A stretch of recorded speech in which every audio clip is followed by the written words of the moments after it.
Welcome to Revolutionary Optimism. Living at this time in history, we're challenged with the convergence of crises that is affecting our daily lives. Issues like economic hardship, a teetering democracy, and the worsening climate emergency have left many Americans feeling more despair than ever. To respond to the challenging times we're living through, physician, humanitarian, and social justice advocate Dr. Paul Zeitz has identified revolutionary optimism as a new cure for hopelessness, despair, and cynicism. Once you commit yourself as a revolutionary optimist, you can bravely unleash your personal power, #unify with others, and accelerate action for our collective repair, justice, and peace.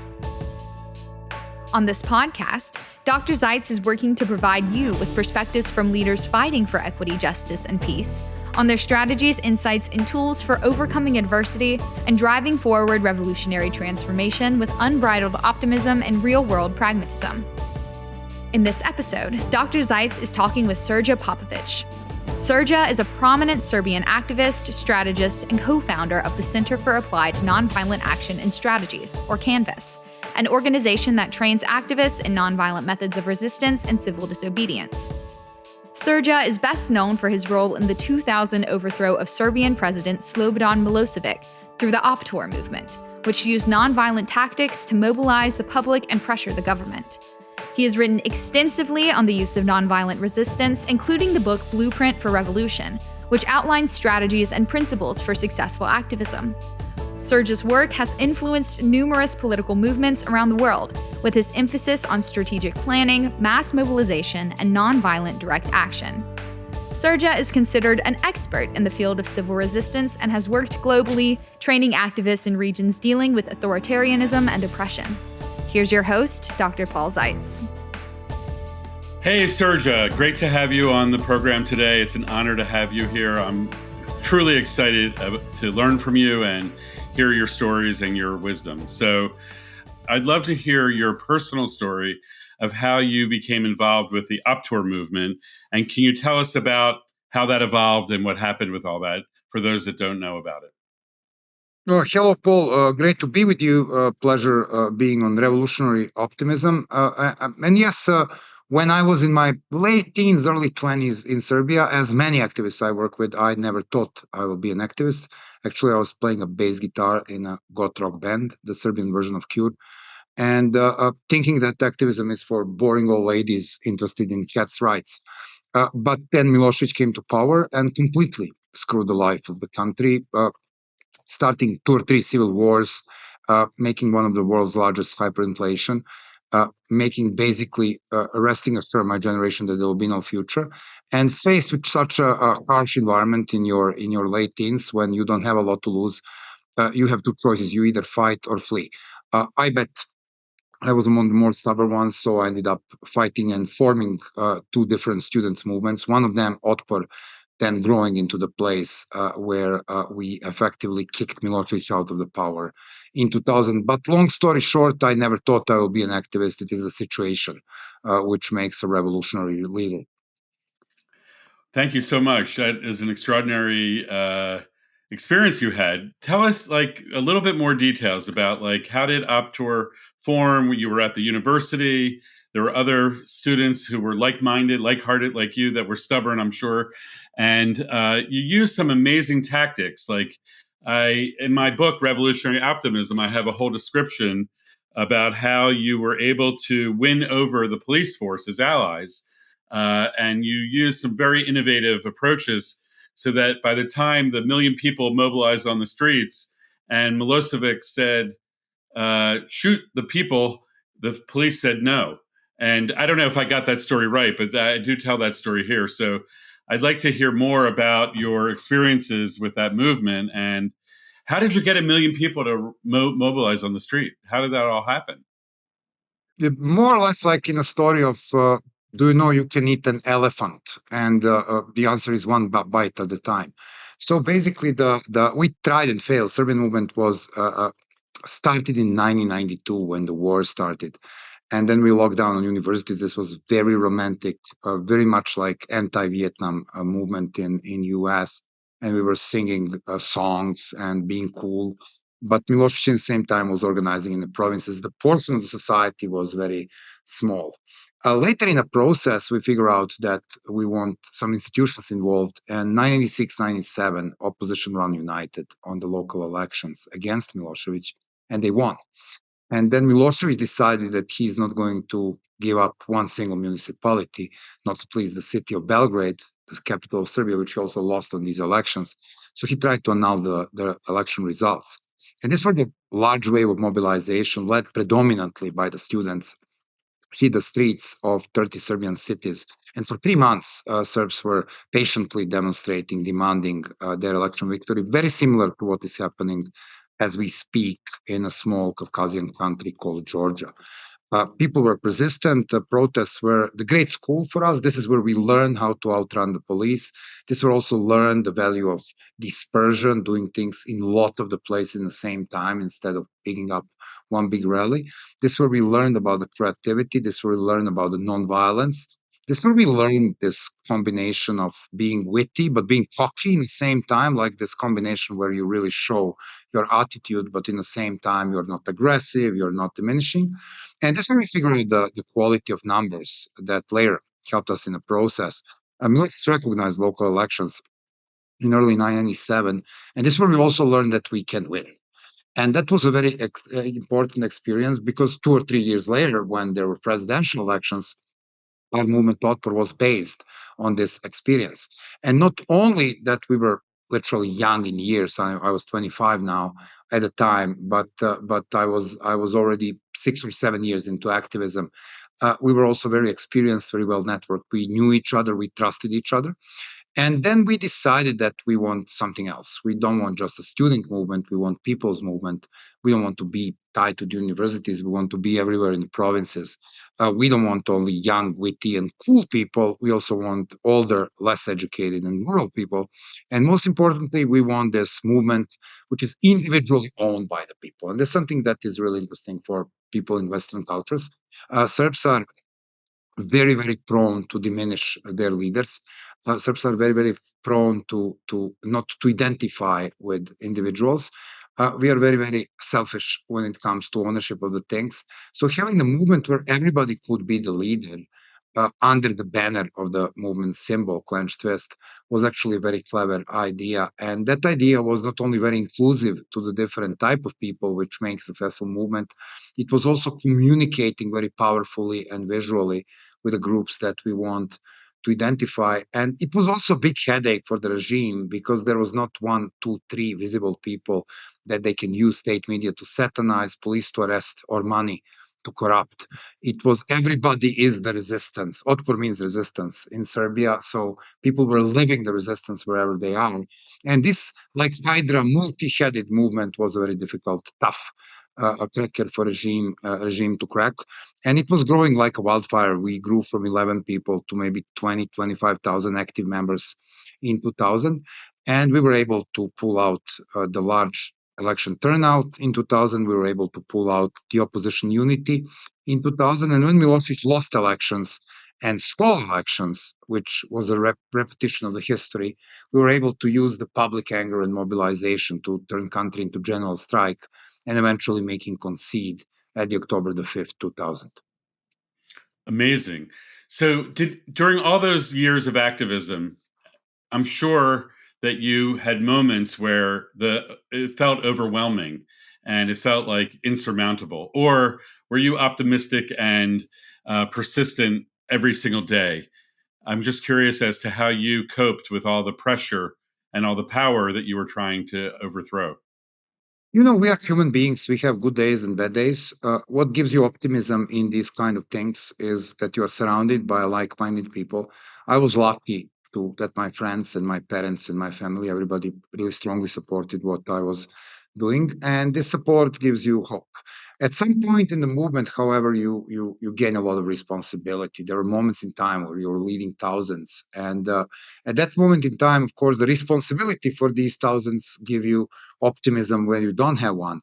But then it comes with a burnout, and it comes with a moment where you feel alone. And especially during the time of the NATO bombing, which was the most bizarre moment of my life, I was fugitive from my government because I was in the opposition. But in the same time, my country was under bombs of the United States of America. And I was in double hiding from the bombs and hiding from the secret police while my parents were exposed. So there are moments in time where you really feel bad. But then in the same time, it's like you're young, you're committed. I'm coming from a rock and roll environment. And one of the things that was a big advantage at that time was that there was no plan B. You literally couldn't, pick something else. This is like when people have choices, it's between the choices. But if the choice is between, surrendering your future and giving up your friends and giving up everything you fight for, just to be safe and safety, then you take a little bit of risk and risk your safety. And these are the choices you make. I'm not saying they're revolutionary or they're optimistic, but they are just choices. So it's like, yes, people get desperate. Yes, people get burnout. In my work after Otpor, I work with activists for 20 plus years now. We even developed a component of my organization, Canvas, which deals with activist burnout. Activist burnout is one of the biggest obstacles to success in the struggle. And a lot of activists are going through tough trauma. I was beaten. I got a pistol in my mouth in a police station. I mean, there are moments where you really get exposed to the tremendous level of pressure. And sometimes it's your bright nature. Sometimes it's your philosophy. Sometimes it's just the good luck that you survive through these things. But yet it comes with a price tag. The trick is it also comes with incentive. Being an activist can be very highly addictive, because if you at young age learn that you can change the world, that's a powerful drug. That's beautiful and inspiring. So I assume, because you were a leader in this movement, that you were targeted and you were sought out by the secret police and the police forces, the army, the Milošević government. So you described one example of a gun in your throat. That sounds horrible. Not tasty. I love your sense of humor. So you also used humor in the movement. How did you go about using humor as part of your activism? Humor is first of all, it's a very powerful part of the Serbian culture. We are not really the most serious nation in the world when it comes to the everyday communication. We started using humor pretty early, 1992, 1996, 7. It was a big deal. These funny transparents and paroles, the street theaters, mocking your opponent. When you're fighting these square-headed bureaucrats, if you mock them, they very often do something stupid. Not all of the people are sensible to humor. Some are very, very tiny-skinned. And when they're tiny-skinned, then sometimes it's their reaction which makes things even worse. And throughout the time, we developed the whole understanding that the power of humor lies in trifecta. The first thing, humor breaks fear. And the most powerful mechanism of status quo in autocracy is fear. People are afraid of change. The most powerful engine of status quo in democracy is apathy. Fear also brings down apathy. Imagine being on a boring party, and now immediately the prankster comes in and you want to stay and have drinks with that person. So, second thing, humor makes your movement looks cool. And people want to join things that they are cool. And a lot of people actually joined the Serbian movement because it was such a cool thing, and there were such a cool people there, and we're using such a cool tactics to deal with such a gray, fearful, and uncool entity as the government of Milošević. And everywhere across the globe, you see movements that are using humor and wit being cool.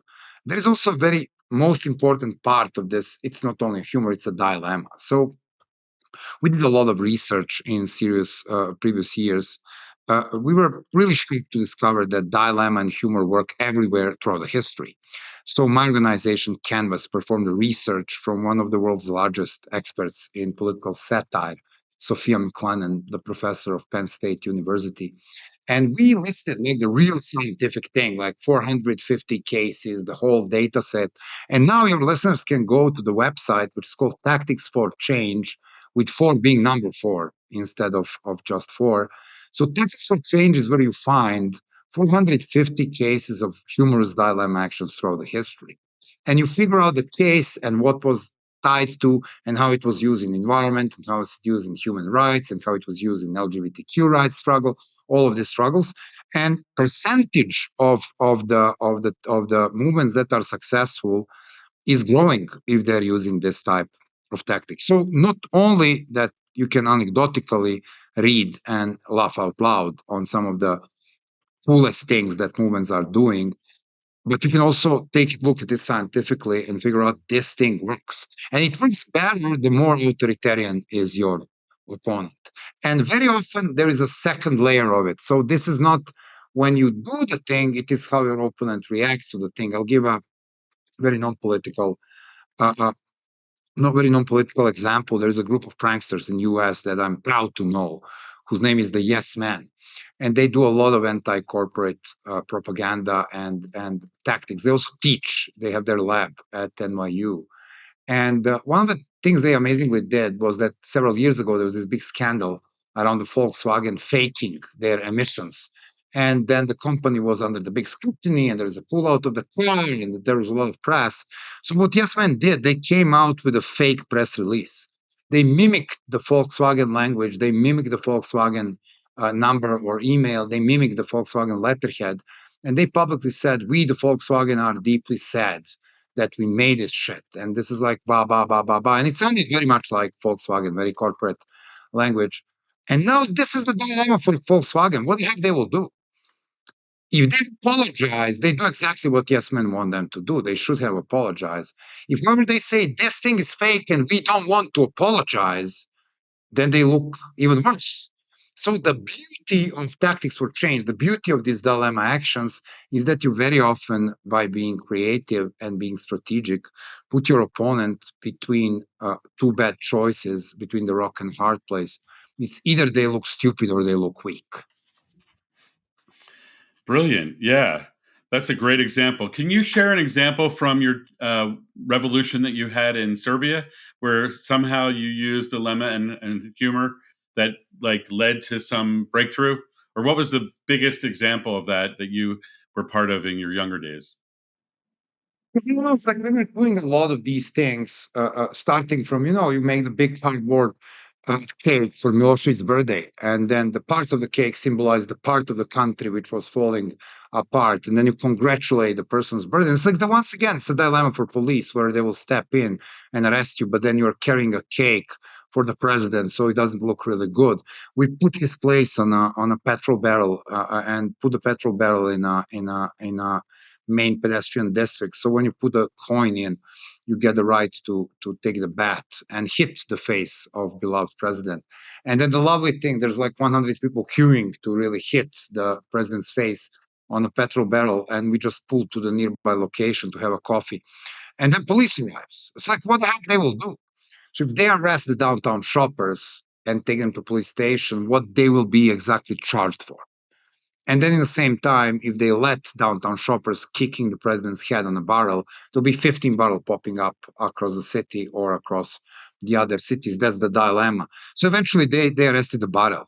So now you have the behated Milošević police, which should be a symbol of fear, behaving as a part of a comedy play. And now they're a punchline, and they're pulling around this barrel where Milošević's face out of kicks is pretty mutilated and looks funny, straight to their car. And then the barrel is too big for the car, and that they cannot load it in the car. And of course, there's like 15 people around that are taping. So it's like taking a look into this. You're turning your opponent with a punchline with just a good idea, and very often it comes as additional things. Then they take the barrel to the police station, and you go in front of the police station, demand your barrel back because the barrel is full of coins, and these are your coins, and you can press charges because the police confiscated your property without the proper warrant. So it's like all of these things are putting your opponents like, what the heck shall I do? Dealing with it, and we came out with a little booklet on it. It's called Pranksters versus Autocrats. So if, unlike the people who like to read the case studies, you really like to read anecdotes, you will take this thing, and it's free on Amazon. Sophia McLean and I, we publish it for free. Fantastic. I love those examples. Thank you so much for sharing that.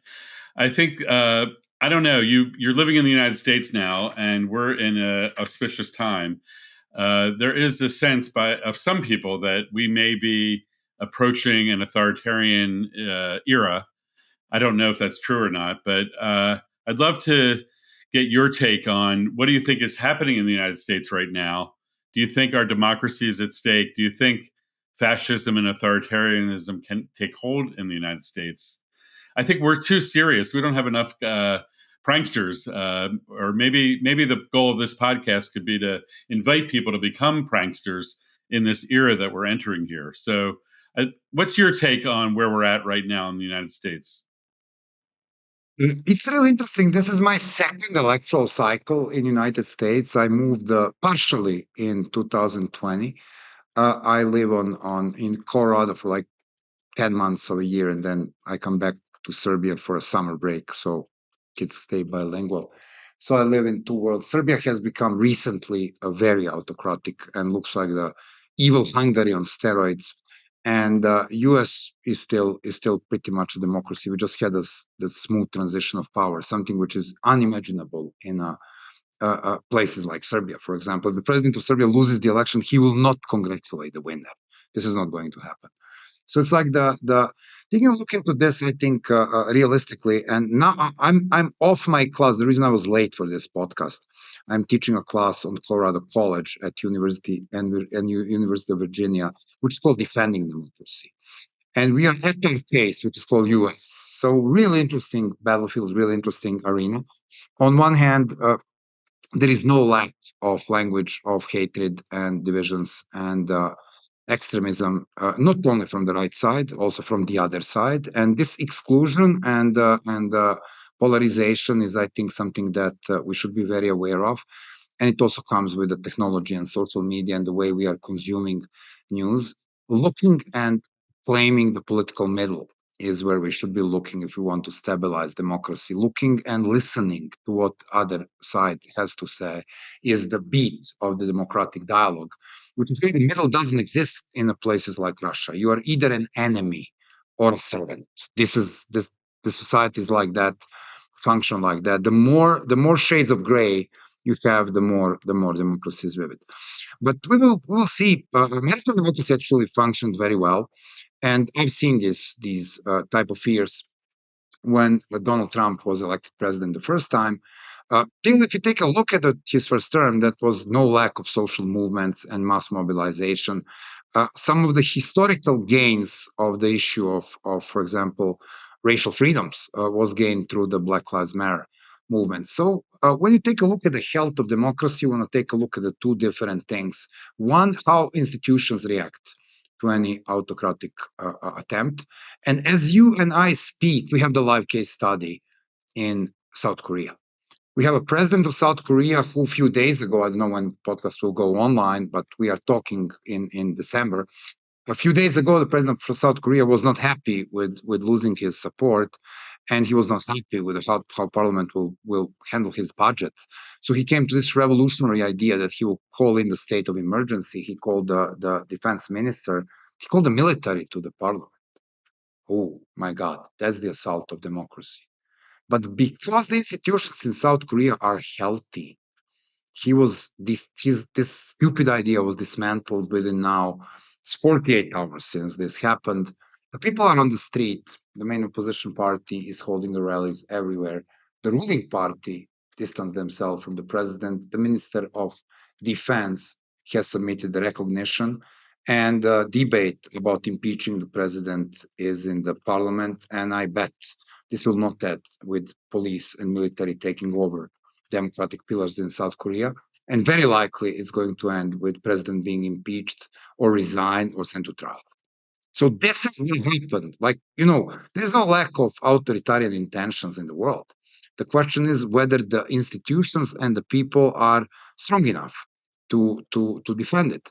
And once again, as a good friend of mine used to say, you cannot take democracy for granted. You need to participate in democracy. And yes, you had this episode with Constitutional Court pushing back against one of the most important achievements of reproductive rights in this country. But in the same time, you go back and you take a look at how the movement was able to organize grassroots and put the issue of abortion on a ballot. And then this issue wins in a place like Kansas, where Democrats will never win. So taking a look into if people organize and use existing pillars of democracy, and possibility to put things on the ballot is certainly a pillar of democracy, then you can change things. And that tells me that regardless of what people may say, and regardless of intention, there is a big space for defending democracy in the United States. And at least at this moment, and we are talking at December 2024, these institutions look healthy and pretty resistant to attempts to being abused. Whether they will stay like that, it's yet to be seen.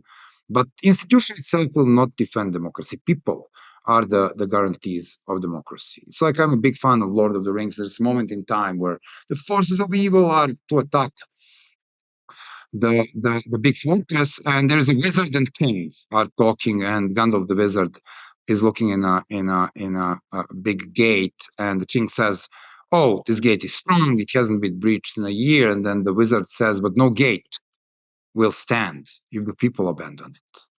So that works for democracy as well. So you need to keep, in order to keep your democracy alive, you need to take a look at democracy like it is a love or a marriage. And you need to do love every day. This is not something that, it's problem solved. You elect me and then, the flowers will be blossoming. People need to participate. People will need to stay vigilant. People need to understand that politicians, whether coming from left or right, are more or less like underwear. And if you don't change them often enough, they tend to become smelly. That's great. Yeah, so I think that's a really important insight that you just shared, which is that in response to the Trump presidency 1.0, the first term, there was several big movements that accelerated their impact, including the Black Lives Matter movement on racial justice. There were some significant reforms made, not as much as what people wanted, but something significant moved forward. The women's movement also, the Women's March that happened on Inauguration Day in 2017, actually unleashed the whole Me Too movement, which is a global movement about gender equality and gender rights, and that's still unfolding in our times. The ripple of that, both here in the United States and globally. Also, I was telling friends of mine about the climate, climate response. Trump pulled out of the Paris Climate Accord, like day one or something. And within weeks or days, cities and counties and states across the country and then the world adopted the Paris Climate Accord agreement with unprecedented momentum. And I was like, if Hillary would have won, that never would have happened. Everyone would have been apathetic, like you said. They would have been waiting for Hillary to figure it out. And she never would have. This is a moment of opportunity, maybe. And the resistance is growing here. So I would love to ask you about, as you know, these oligarchs or authoritarians also are learning to counter the movements. And so the backlash that could be expected. And we know already the Congress and the government is going to try to limit nonprofit organizations. They are going to be taking aggressive action to limit the voice of the people, which will be expected to rise significantly during these times. So what is that trend here in the United States and globally that you're seeing on, quote unquote, the oligarchs pushing back against social movements? First of all, there is a great book about. I wanna address something you mentioned in a previous question, which is the fears of diminishing democracy are actually sparkling the social movements, and say how little Americans know about the importance of the social movements in their history. And if you take a look at some of the most amazing achievements, or at least most amazing for me, I came to live in US because it's a country of free. It wasn't done through institutions. It wasn't done by presidents. It wasn't very often done even by the congressional majorities. It wasn't done by social movements. The women got right to vote in this country through social movements. A very interesting combination of liberal suffragettes and conservative women, which wanted to contain their husbands drinking in 20s. The very interesting thing is that we very often forget that the only reason we have desegregated bathrooms is that we have a movement for civil rights in this country. We very often forget to look to watch Harvey Milk as something that made the first LGBTQ person elected to the shop through the social movement. So there is no lack of achievements in this country done through the social movements. And yes, institutions are important, but social movements matter as well. But back to your second question, autocrats learn, populists learn, and they are on the offense. Democracy is on the defense globally. There are several reasons for this. One is the learning curve. There's a great book called Dictator's Learning Curve by my friend Will Dobson. Second, unfortunately, we are living in post-truth world. The poison of propaganda coming mostly from non-free countries, spreading like a wildfire through mostly American-owned companies like Facebook or Twitter or Instagram and one Chinese company, TikTok, was creating a havoc and actually making democratic struggle very difficult, because if you don't know what the truth is and if you cannot congregate about the values, that's a big problem. The second problem is the theory of change that the social movements need to adopt in order to win is moving from the extreme to the mainstream. You mentioned environmental movement. Environmental movement started as a bunch of pretty radical people on the left tying themselves for the fences of nuclear power plants and nuclear rocket bases, and now ended as environmental protection agency and ministries of environment everywhere in the world. So the movements win when they become the mainstream. And one of the biggest obstacles to this is the lack of mainstream. So what is the mainstream? Dean Hannity or Rachel Maddows? Where is the mainstream? The fact that we are living in the echo chambers, we get our posts fed by only the people who think like us. Social movements win when they win over the people who don't think like themselves. In order to do this, they need to listen to these people and talk to these people. So once again, take a look at the historic examples. The Polish Solidarity movement, one of the most amazing milestones in the fight against the Soviet Union, consisted of white-collar workers in shipyards in Poland, led by Lech Walesa, who wanted to exercise their labor rights and get paid, and not being the part of the party-organized economy, was consisting of an urban intelligentsia in Poland, so white-collar people who understood that the communist model is goodbye and didn't like the autocracy needed, and the Roman Catholic Church, who wanted to have more influence over Polish society, which is a traditionally very Catholic society. So imagine the church guy, the urban intelligentsia guy, and the blue-collar worker from shipyard in Gdańsk. Not really the three people you will envision over the coffee. So if you want to succeed in social change, you need to listen to the people who are not alike. And this is one of the largest threats in the struggle for democracy, for human rights, for environment, for all of these things that we keep dear to our heart, is living in echo chambers, lack of communication, divisions and polarization, and constantly reading only people who think like us on places like Twitter or Instagram. Thank you for that very clear wisdom. And building on that, you've talked about social media, and I wanted to ask you to elaborate a bit on that in terms of what you've called the two-bladed sword of technology, in which there are some valuable things that we use in social movements, like viral videos or some of the demonstrations to get viralized on social media, and it can be an amplification method, but then it's also being used to counter social movements by the authorities using, like you were saying, the war on truth, all these different perspectives being flooded, and then we're all like left unclear about what the truth is, and then surveillance and other things like that. Can you talk more about like the pros and cons, or the risks and benefits of this era that we're in, this technology, AI and Bitcoin and all these things that are like sweeping our societies? Well, there is technology is very much like throughout the history. Technology has been the two-bladed sword or coin with two faces, depend on how militaristic or economic you want to appear. As we all know, nuclear energy can solve a lot of environmental problems and heat the hospitals. But in the same time, it comes with the price of having the nuclear waste thrown in the oceans and a little nuclear bomb thrown on Hiroshima.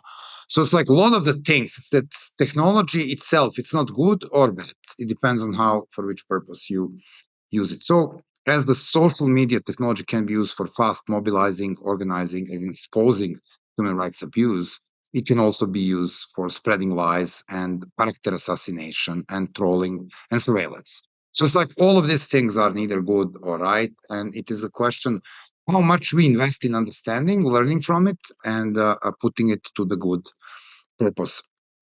In the world of technology, there are amazing achievements of bad guys. And one of these achievements is, of course, understanding how technology can be used for surveillance and face recognition. Another one is how to kill the truth and make everything into whataboutism. Because people who listen to your podcast love books, I will point them to the Peter Pomerantsev book, Nothing's Real and Everything is Possible, which is how this model of whataboutism and making policy into reality show, which was invented actually in Russia, ended up with everywhere in the globe and ended up in war on truth and ended up with America electing twice reality star.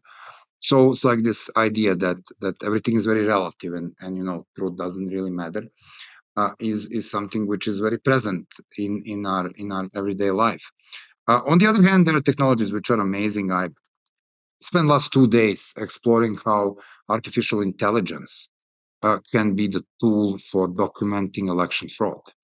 And probably the next big thing for my organization is pushing hard into making this as a weapon of keeping groups and organizations ready for election fraud. Election fraud is one of the main and most important reasons why democracy decay across the globe.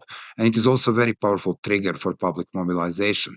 If you catch your government stealing elections, then you have an uprising like in Georgia. If your government is capable of getting away with stealing elections, then you have somebody who lost elections, like President Maduro of Venezuela lost elections 2-1 in July. But there was no public mobilization to counter this fraud. And that means Venezuela will slide completely towards the dictatorship. It will be Nicaragua 2.0 in just a few months. And the guy who won elections, who is actually the president of Venezuela, is kicked out of the country and lives in Spain. And taking a look into the importance of this and how you can use technology for these type of things. And Bitcoin is yet another freedom tool. I spent a lot of time with Bitcoin people, and I figure out it's one of the best tools for making dictators pissed off. Because the first thing dictators want when they want to be challenged is to cut their opponents' access to money. And because they can abuse the state in a place like Russia, they can run investigations. They can close your bank accounts. Like your money is never safe. You cannot get money from the abroad. If you get money from the abroad, you need to register as a foreign agent. So there's like the whole playbook of how dictators show money lines. This, however, is completely impossible with Bitcoin. So now you can use the Bitcoin as the money of freedom, and there are amazing, very inspiring stories that people are building and sharing, and amazing and very useful technology available to the activists across the globe to even get or receive digital money, which is for their government unstoppable. So I think it's like taking a look into these kind of things. You find a very good use of the new technology, but you also find a very, very powerful abuse of the new technology, because needless to say, authoritarian governments who have endless access to electricity and they can scrap any electricity bill are enriching the members of their inner circle by abusing state resources to mine Bitcoin. Right. So when you take a look at these, once again, I start the beginning of this story, neither technology is good or bad, Right. but we need to figure out how to put it in a good use and educate people about that whenever we can. Exactly. Harnessing these technologies for our social movements is the key. Well, thank you so much, Srđa, for your time today. And we could go on, but I want to honor your busy schedule. And I appreciate you and your humor and your wisdom. And you've given me and my listeners lots of perspectives on how to move forward in this new era that we're beginning in the United States, Trump 2.0 and the MAGA government. So I hope that you left us with inspiration. So thank you for that. And I look forward to connecting with you. Yeah. Thank you for inviting me. It was a pleasure. Keep a trust in democracy. Democracy is alive as long as people trust it and defend it.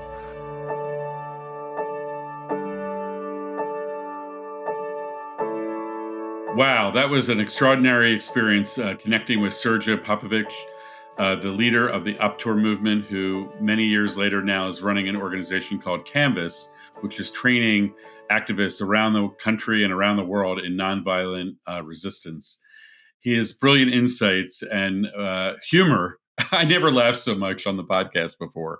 This guy is extraordinary and undoubtedly a world-class revolutionary optimist. He talked about his own experience as a young activist and being threatened by the police and having a gun inserted in his mouth, and the fear and the burnout that activists can experience when they're in the front lines of revolutionary transformation.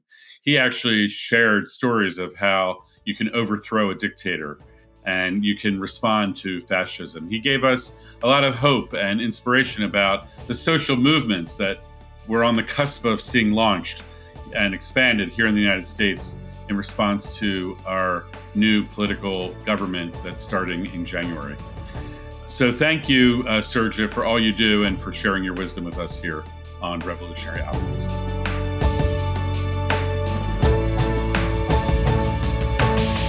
Are you ready to be part of the revolution? To learn more about revolutionary optimism, please visit revolutionaryoptimism.com. To get to know Dr. Zeitz, please visit drpaulzeitz.org, and to explore building movements, please visit unifymovements.org. If you like this show, be sure to follow on your favorite podcast app so you don't miss an episode. Revolutionary Optimism, transforming the world one episode at a time.